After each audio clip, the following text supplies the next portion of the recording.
everybody. We've got a great one today, for a change. And this time, I mean it.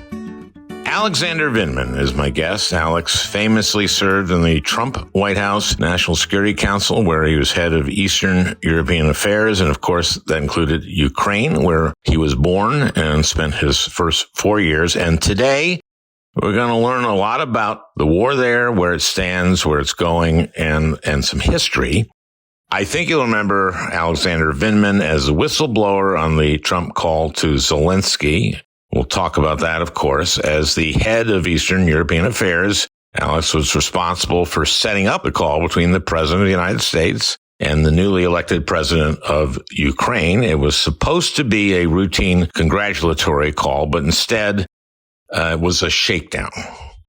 On the call, Trump threatened to withhold $396 million in military aid to Ukraine as it was in an active war with Russia over territory in eastern Ukraine. Trump would withhold this aid if Zelensky's government didn't announce investigations into Hunter and Joe Biden.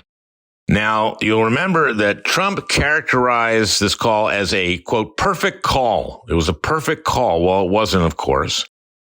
They do not record these calls, not since Nixon do they record these kind of calls, but Vindman was listening in, and this is clearly what it was, a threat. This put me in mind of an exchange in the first presidential debate between Trump and Biden, where Biden chided Trump for the insanely stupid remarks he made at a COVID press conference. Let's play some of that. And by the way, maybe you could inject some bleach in your arm, and that would take care of it. This is the same man. That was said sarcastically. That was said sarcastically. And so here's the deal. He was being sarcastic. Well, let's listen to that. Right, and then I see the disinfectant where it knocks it out in 1 minute.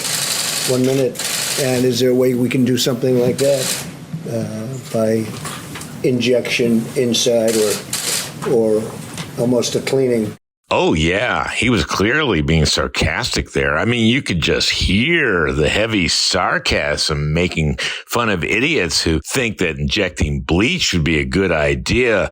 That was perfectly sarcastic. Vindman, of course, testified to the House and was later walked out of the White House with his twin brother. This really is a good one. You're going to learn a lot about the war there in Ukraine, which Alex says going very, very badly for Vladimir Putin. And things seem to be going very badly for Donald Trump. Raphael Warnock beat his candidate Herschel Walker in the Georgia runoff. Not a surprise, really. It used to be that holding a gun to your wife's head was a disqualifier. The Trump organization was convicted this week of 17 counts of tax fraud. And it looks like the Manhattan DA is going to revisit their case against him.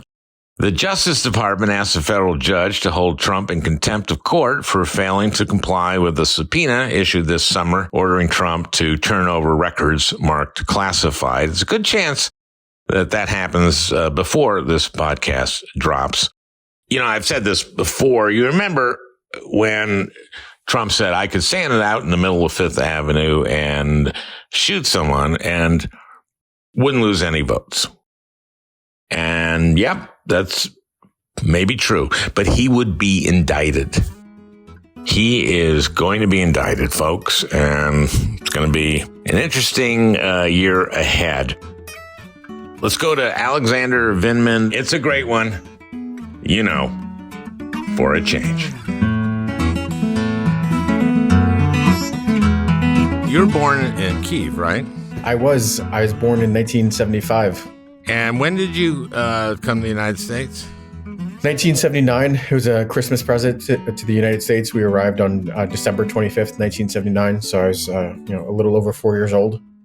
After many months of transit in Italy, and we had some weeks in Vienna, Austria. It's kind of the normal route that Soviet Jewish refugees took, leaving the Soviet Union through Austria and then Italy, and determining whether to go to Israel or the U.S. And my dad chose wisely, chose the U.S.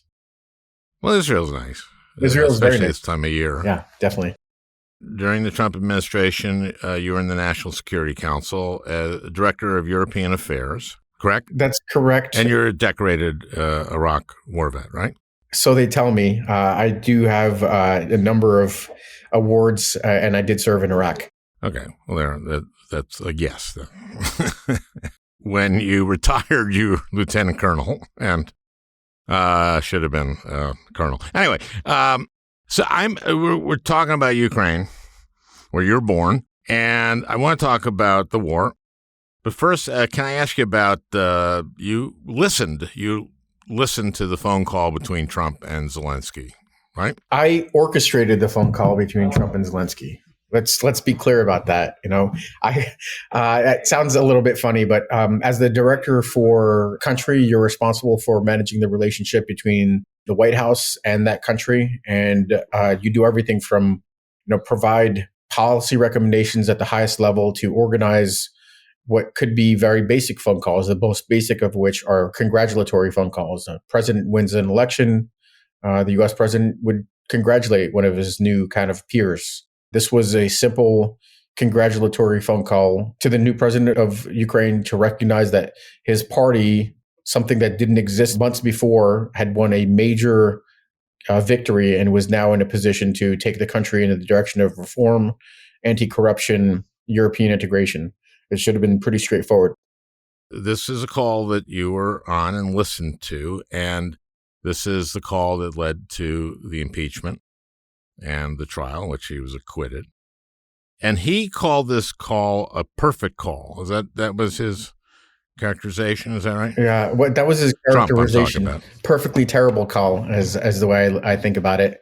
But the call itself was really the culmination of a months-long corrupt scheme to steal a U.S. election, something that he continued to carry through 2020 and even to this day with his anti-constitutional pronouncements of declaring himself president. And this was his asking or telling Zelensky with a condition to announce that they're investigating Biden, not even necessarily to actually investigate him, but to announce that they are investigating Joe Biden and Hunter Biden, or just one or both? Well, I mean, the power disparity between the president of the United States and this new non-political president of Ukraine in a country at war with Russia is not a request. It's a demand. It's you do this for me or else. So that's what the president of the United States was making, a demand of the president of Ukraine for an investigation to damage the reputation, the electability of Joe Biden. Now, again, he called it a perfect call. You got to listen to it, but it reminded me when during the Trump-Biden debate, when Biden said to Trump, you said people should inject Clorox, bleach, into their bloodstream. And Trump said, I was being sarcastic and you know it. And I think anybody who watched that knew it wasn't sarcastic.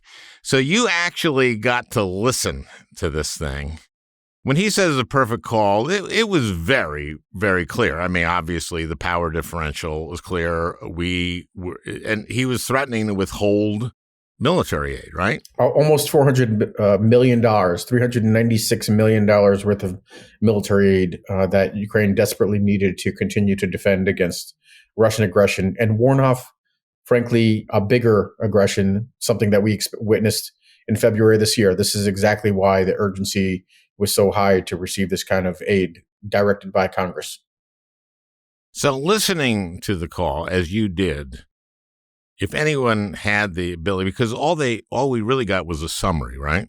It's a high fidelity summary. There was no transcript for White House calls, mainly after Nixon and Watergate.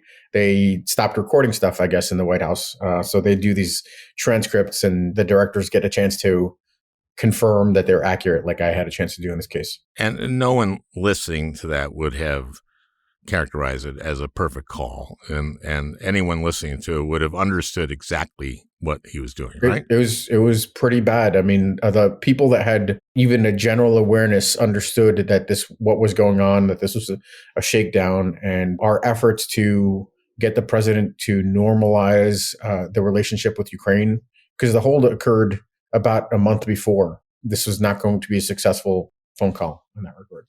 And this led to your testifying to the House, and it ended with you and your brother being marched out of the White House. Yeah, so immediately after the phone call, understanding the stakes and the fact that Trump was trying to steal an election, he was trying to severely undermine U.S. national security by putting the squeeze on Ukraine and withholding aid. I reported it, and that did start a series of events resulting in the very first impeachment of Donald Trump. We have to clarify because there were two of them. Sure, but this one got no votes from them, from the Republican Right. side. So let's go now to the war that started in February and where we are now. Can I first start through the prism of our relationship to Russia since the fall of the Soviet Union? Please. I wrote my doctoral thesis that I just turned in like 2 weeks ago on this exact same topic, and I'm about ready to defend it. So how much time do you have, Al? After we do your summary of your doctoral thesis, I do want to get to where we are, where the war is now. But good. I'm glad I asked you about this. You've written an article about this, too, in Foreign Affairs, right? Correct. Basically, what you've been saying is that after the fall of the Soviet Union, that we've been very conscious of propping up Russia and keeping them as a partner in preventing nuclear proliferation and in a whole bunch of other stuff, and have sort of ignored who they really are and what they've become. Very true. I think that's a good synopsis. The bottom line is, I think in the 90s, there was a great deal of hope about a reformed Western rules-based Russia that was contributing to kind of global prosperity and security. And, very quickly, the Russians that only experienced a partial revolution when the Soviet Union collapsed because a lot of the elites were still in power, started to kind of show their true colors. But there was, in fact, a great, kind of a tension between reformers and anti-reformers. Because of that, we maybe had some wishful thinking in the 90s. But by the time you get to the Putin era in 2000, very, very quickly, there's a different kind of aggression. There's a different kind of completely unjustified wishful thinking about Russia. And we hung on to it for too long, mainly because we thought we could accomplish our policy aims. Denuclearization would be one, arms control would be another, that were unjustified by the anti-democratic activities that the Russians started to undertake. And in the meantime, Ukraine, your place of birth, we sort of didn't pay attention in the way we should have. I think that's right. If we were wishful, we had some wishful thinking about Russia. We put too much stock in what we could accomplish through our own force of will as the superpower. Hanging on to an aspirational policy of Russia as a partner. We should have eventually, certainly by the early 2000s, recognized that we couldn't accomplish that much with Russia, and that our best investments could have been with a place like Ukraine, which maybe didn't have, and no longer got rid of its nuclear arsenal. It was a smaller country, although it is the largest country in Europe, but where we could have cooperated with them to enhance their security, their desire for Western integration. They fought a revolution in 2004 to basically lock in their Western orientation. It's called the Orange Revolution. And we didn't do anywhere near enough in the Bush administration or the subsequent administrations to partner with Ukraine and to avoid this explosion in the beginning of 2022 in February. Well, the Orange Revolution, that was 2004-05, right? Correct. Right. And we really didn't step up then. And then it went back to sort of a Soviet placeholder right there. It had, so in that period, in 2005, you had Western-oriented President Yushchenko come in, and he had 5 years to attempt to kind of lock in the trajectory, but corruption was rampant, and the population ended up, as you could see in other countries like in Hungary or Turkey, became disenchanted with democracy and elected an authoritarian ruler, Yanukovych, and that's whom Paul Manafort worked for. Exactly, resulting in a second revolution in 2014 that the Russians exploited to start this war and seize Crimea and seize a bunch of eastern territory. Yeah. And we really didn't respond muscularly enough at all, right? We did not. I think there is a trend line from the Bush administration through the Obama administration of seeking to preserve a relationship with Russia at any cost, even if it meant undermining our democratic principles and partnering with democracies. We were prepared to basically, let's say, delay Ukraine's aspirations for NATO membership. We were prepared to reduce the level of cooperation with Ukraine, just so like this we wouldn't upset the apple cart with our desires for a relationship with Russia. That was the template through really up until Trump, where if we were sliding, it was a slow slide towards some sort of catastrophe. The Trump administration, lurched us towards a confrontation. To, I guess, its credit, and to maybe the credit of those in Congress who saw this, but we didn't really aid them militarily during the Obama administration. Actually, George H.W. Bush, after the fall of the Berlin Wall, kind of disastrously sold out Ukraine, right? There was that famous Chicken Kiev speech. I wouldn't say, so there's some history here that, maybe softens the criticism you might make of James Baker, the Secretary of State, and George W. Bush. What you had is, after the fall of the Berlin Wall in 1989, you had a series of meetings that a group called the Ungroup established to find out, what's the worst case scenario? What happens if the Soviet Union falls apart? And the biggest danger that emerged out of these meetings, led by Condoleezza Rice, was the risk of nuclear proliferation, was the risk of nuclear weapons falling into the hands of failed states. And because of that, every effort was made to support Mikhail Gorbachev, the head of the Soviet Union, and then Yeltsin, to partner with them to make sure that Russia wasn't a failed state, that nuclear weapons did not proliferate to these three other countries that inherited them from the collapse of the Soviet Union. It was Belarus, Ukraine, Kazakhstan. To that end, that included suppressing the will of the Ukrainian people to have their own country. And there was this famous speech, the Chicken Kiev speech, in the summer of 1991, where the president said, slow down, no rush. You've been fighting for your independence for 300 years, but there's no rush. You need to slow down a bit, type of thing. But to a great extent, that not arming those other republics or not allowing them to keep their nukes is a good thing, I guess. But if Ukraine had them, we might be in a different situation right now, right? I think that's probably true. I think the calculation from the Bush administration was really simple. It was, what can we do to minimize risks to U.S. national security at all costs? It's their job to secure the U.S.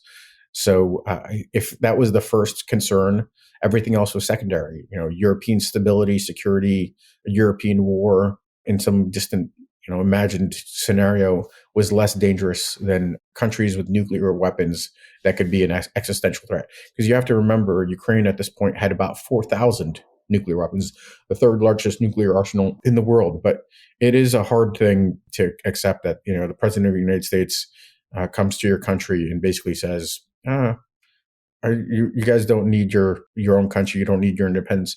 But then very quickly, within months, first of all, there was a coup in Russia.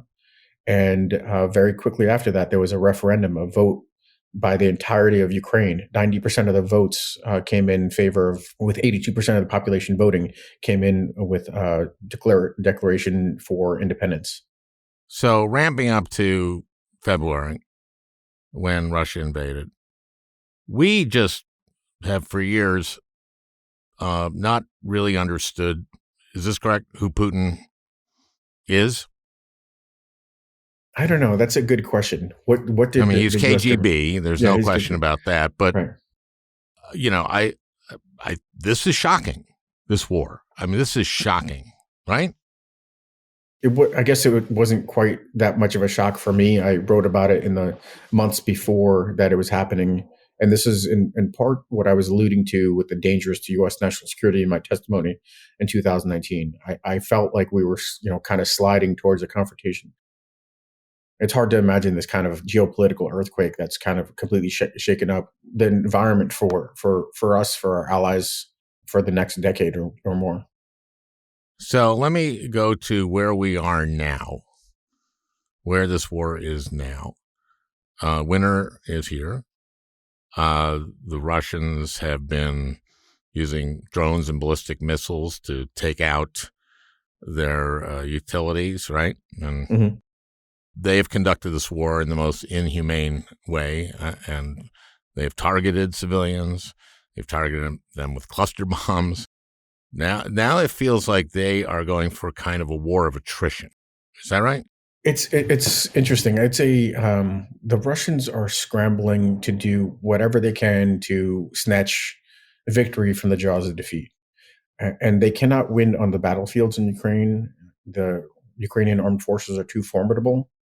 So they're looking for a punitive campaign against the Ukrainian population to break their will to fight and sustain a war effort, which is really a terrible strategy. The Ukrainians will not fold.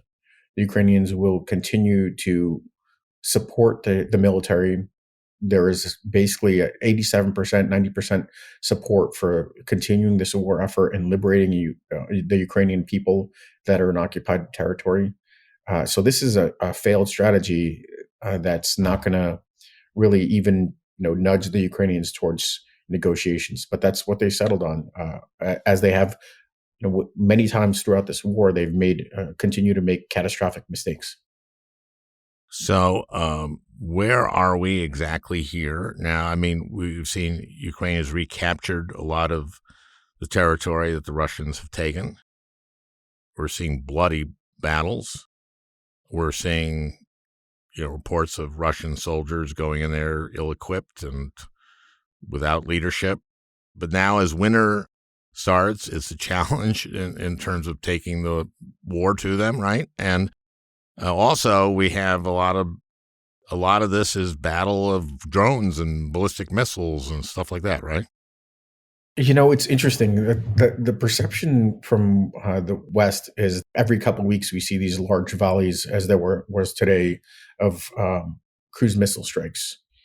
But this is a massive country, and the Russians go after, they're going after utilities, they're going after some strategic targets. But this is a large country, and the Ukraine could repair this damage to infrastructure within hours, certainly within days. So the effects of these strikes are not really material to the war. Really? Where the real fighting is occurring is on the front lines. And there, Ukraine continues to inflict massive casualties on Russian forces.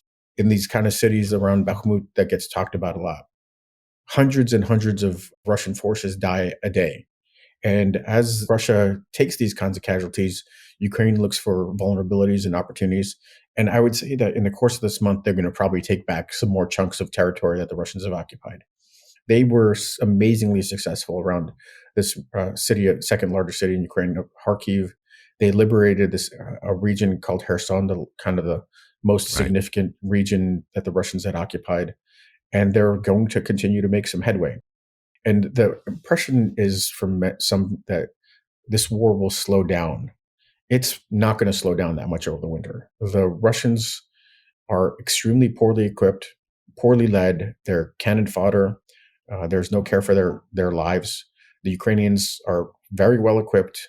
They'll be rotated off the lines to warm up. They'll be able to refit. They'll be able to continue to press their advantage and continue to take back territory. Right now, Russia holds about 15-16% of Ukraine's territory. It's about double what the Russians had before February of 2022. And I think what you could see is the Ukrainians continuing to make gains. There's a small scenario probably not likely where they could make major gains and kind of achieve a breakthrough that makes Russia's position untenable. But that's probably not going to be the case. I think those things will probably play out in the spring and summer with a new offensive at that point that will basically make Russia's position in Ukraine nearly untenable. And that's when you could see Russia engage in earnest negotiations. We remember that after being in Afghanistan for a number of years, the Russians finally withdrew. And what our understanding was that they were taking so many casualties that the Russian people were going, hey, get out of there. To what kind of position is Putin in now? And how vulnerable is he? Over the course of 10 years of war, the Russians took about 14 to 15,000 casualties. It was in Afghanistan. In Afghanistan. It was the Gorbachev era. They were opening up with like glasnost and perestroika. So it was a different kind of leadership that was responsive to demands from the population to withdraw. Putin is not really responsive to his population if and when they finally demand a withdrawal from Ukraine. But we should understand the toll. At minimum, Ukraine has inflicted somewhere close to 100,000 casualties. That's a combination of dead and wounded, severely wounded where they're out of the fight. By Ukraine's assessments, they're about 90,000 dead alone. And, there was a military math, unfortunately, behind this kind of Russians. Stuff. Dead Russians. There's a military math associated with this. So for every person killed, there are at least 2 to 3 wounded. So we're talking about hundreds of thousands of Russians killed and severely wounded in the span of 9 months. It's pretty amazing. So tell me about his control of Russia and why this isn't, why he doesn't look at this and go like, I better negotiate. Well, I don't think he's there yet. He thinks he could pull a rabbit out of the hat, either by pressuring the West to sever support for Ukraine. That's not likely to happen. That's not going to happen. That's not going to happen. But he thought that if he had a significant victory in the midterm elections, the Republican Party could have basically cut off Ukraine. That didn't happen. So that was his wish and a prayer that kind of evaporated. So it was a bad election for Putin and Trump. Yes, that's very true. Exactly the way Putin would have calculated it. And there are some indications that he was thinking in this direction specifically. So it's not just conjecture. He thinks that this could be a tough winter for Europe. They're going to weather it. They have the resources stockpiled, oil and gas to weather this winter.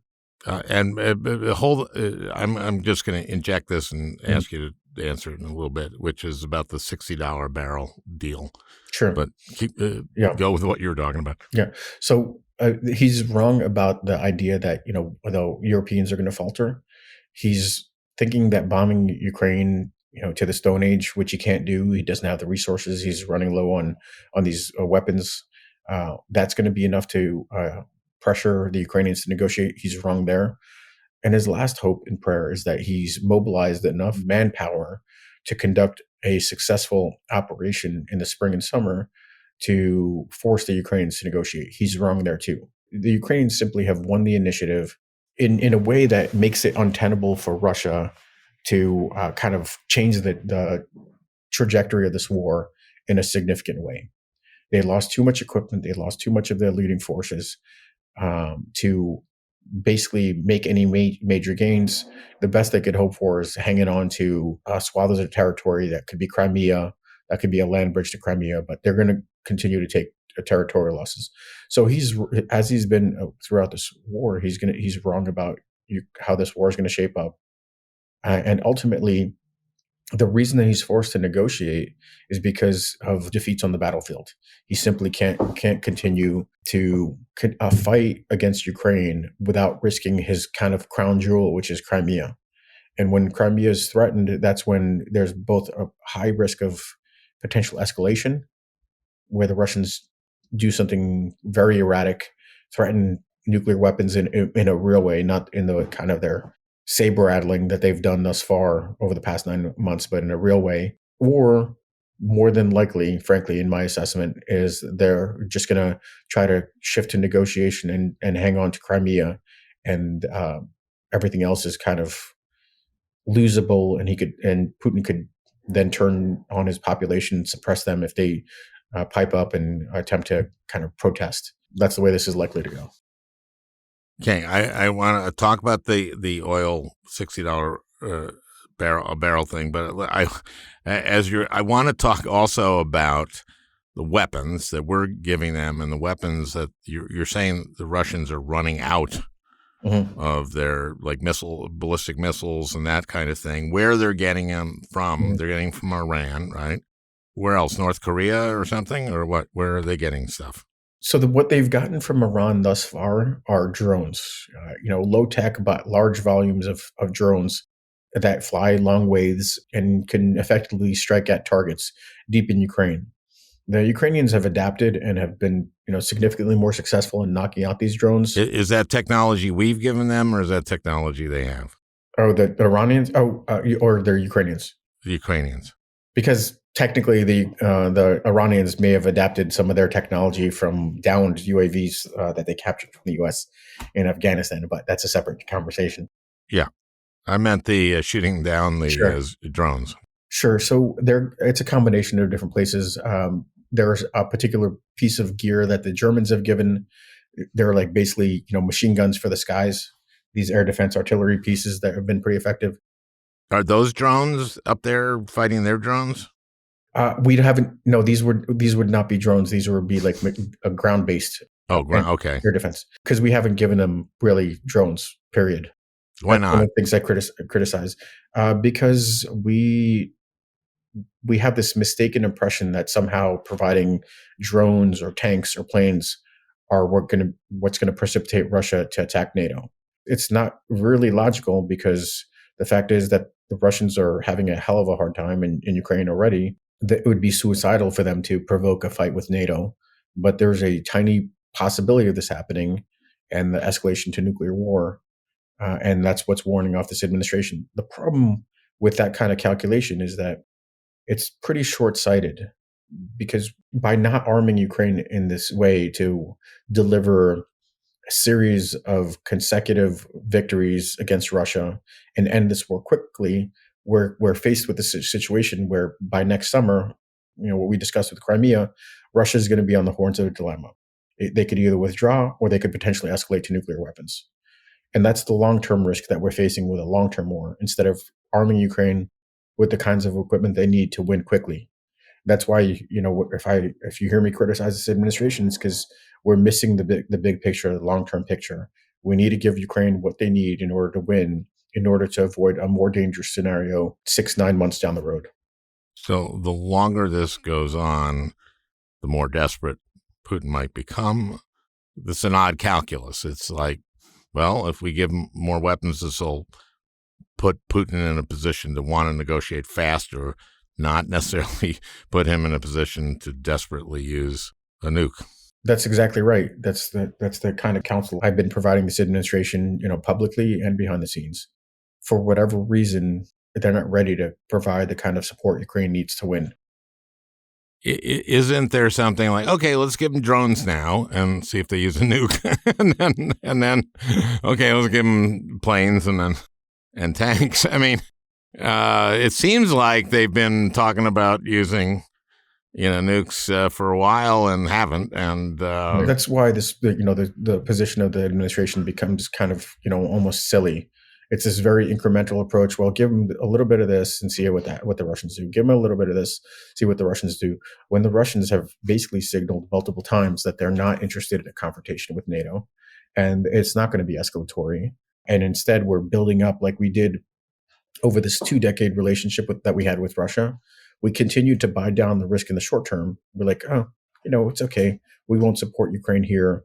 We want to favor, the relationship with Russia.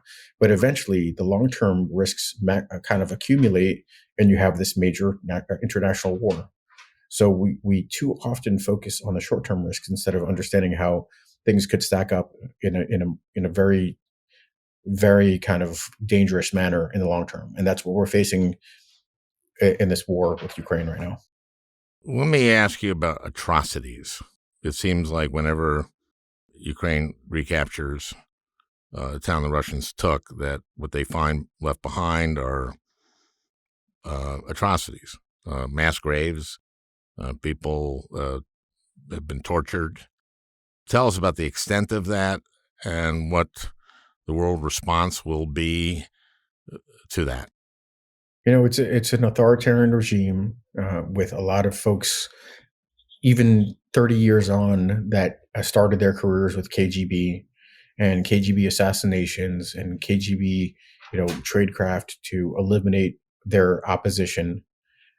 So we should not be the least bit surprised. There were plenty of indicators along the way that you would see this kind of behavior. Assassinations in Western capitals of opposition to Russia. Using nuclear poisons to poison adversaries, using this chemical agent Novichok in Salisbury.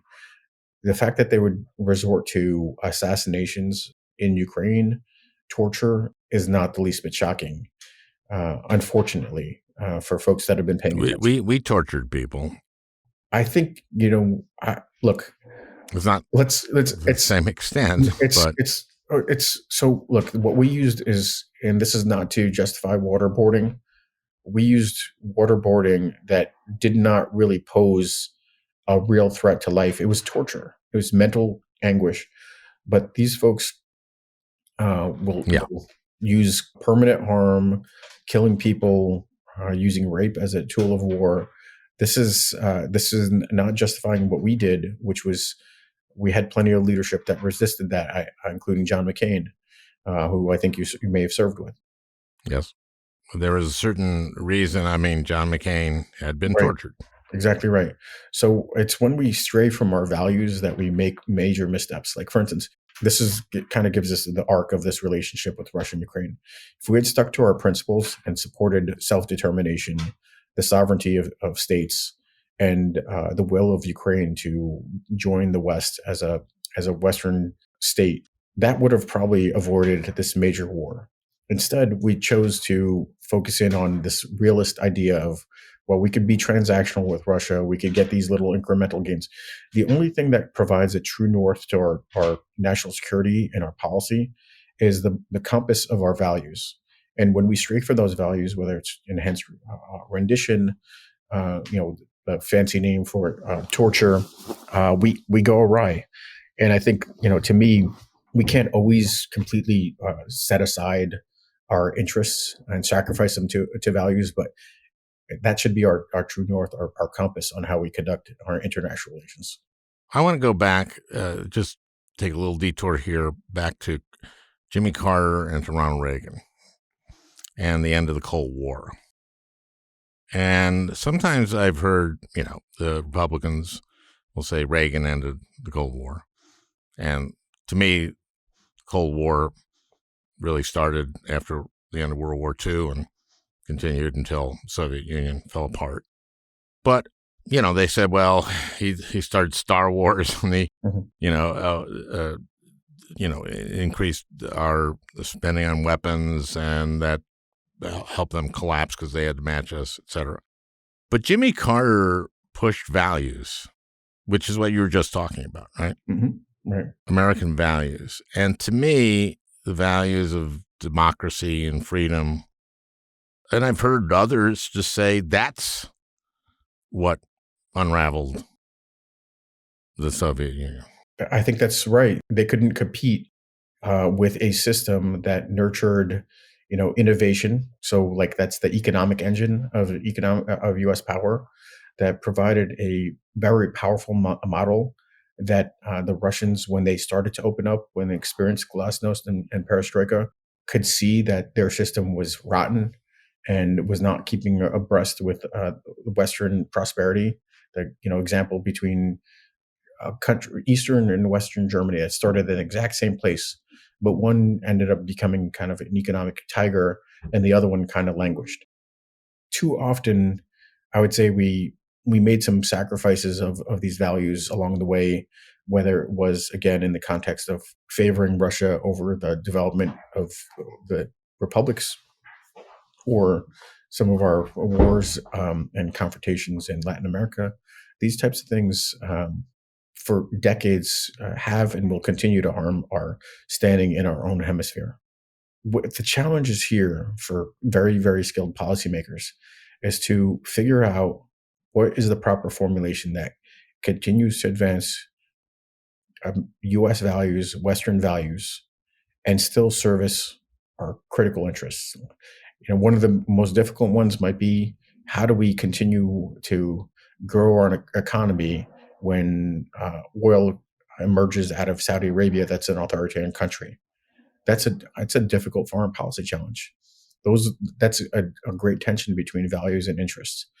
But we certainly don't have it right at the moment, where we basically pander to a Saudi regime that has done a lot to harm U.S. interests. It was Saudi money that supported Al Qaeda and terrorist organizations that attacked the United States. Okay, that's oil. Saudi Arabia's oil. So let's go back to the $60 a barrel deal. Basically made a deal with our European allies, right? That we would cap what people could pay for, these countries could pay for Russian oil at $60 a barrel. What was your take on that?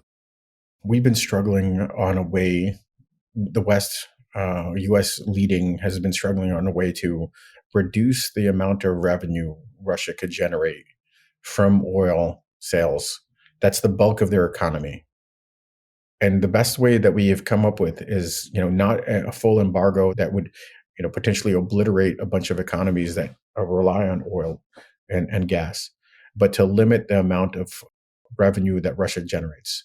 I think you have the consensus of the G7, the wealthiest countries, the biggest consumers, to move in this direction. I think that's a starting point. And right now, it's almost an academic conversation, because the cap is at 60, but the price of oil is actually below that. It's like at 51 or so. It was a couple of days ago when I looked. So it's the sanctions and some of the other effects of 9 months of war have started to, and alternative supplies have started to affect Russia's ability to generate revenues from this. But I think it's a good start. We need to continue to apply economic pressure to Russia, as well as military pressure through support to Ukraine, as well as political pressure through UN actions and the concerted actions of the democratic world. Everything that we can do to help Ukraine win this war, to make sure that Russia exits this war without concrete gains that template further Russian actions or Chinese actions or Iranian actions, is critical to U.S. national security. Let me ask you about refugees. I have a lot of listeners who may be wondering, especially as we head to the holidays here, how they can help refugees, Ukrainian refugees. So what can they do? What can we do? I mean, That's an excellent question. So if you recall, there was the discussion or the decision to grant about 100,000 paroles, which is like temporary status in the United States. We have not actually approached anywhere near that number. The Trump administration completely destroyed our legal immigration process, crushed the numbers that could come here legally, destroyed the asylum program, the ability to grant asylum. And then, there are still characters in Congress, in the Senate in particular, that refuse to act in accordance with kind of how the U.S. historically had granted asylum. In my view, bad actors. I'm an immigrant, a refugee from the Soviet Union. I wouldn't have probably been able to make it to the country under these rules. And your listeners might be able to sway some of these kind of entrenched figures. But what they can do is they could contact their congressmen and senators and encourage them to put their political weight behind reestablishing the asylum program. What can we do, though? Well, first of all, can you sponsor a family, or can you put up a family? What can your community do? What can your church or synagogue do? What can you do? Yeah. Where can you give to help? There's a couple things, concrete things, besides the Senate and House reaching out to them and encouraging them to help with this asylum program, encouraging them to pass funds to fund Ukraine for the war. That needs to happen actually this month during the lame duck. There should be an appropriation to continue to funding the war effort. But besides those two things, I'd say Welcome.us is a program that helps find homes for Ukrainians. Say it again. What's the name of it? Welcome.us. Welcome.us. Yes. And then there is a program that the Ukrainians, President Zelensky established called United24.ua. It's a way to donate to charities. And then there's one that I personally helped raise funds for. It's a medical charity that's on the front lines providing trauma care to Ukraine soldiers. It's called MOAS, MOAS.eu. So those might be some things to look at for your kind-hearted listeners. Well, I think people are making decisions about, some people at the end of the year say, well, I want to give to folks that need it. Mm-hmm. And we're blessed here in this country, so many of us, to be able to do that. And my God, what the people of Ukraine have been through and continue to go through, I would encourage people, my listeners, to keep them in mind. Yes. Finally, I just want to say you're great on Curb. Oh, thanks.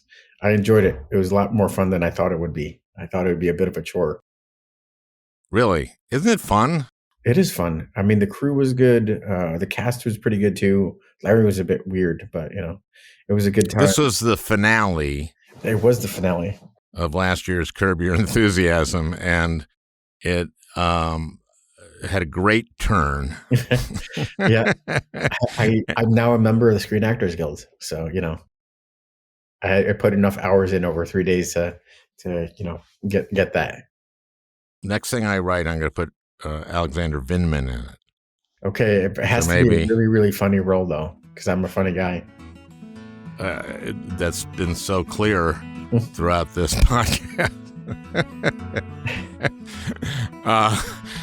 Thank you, man. Yep. Thank you, Al. And looking forward to staying in contact.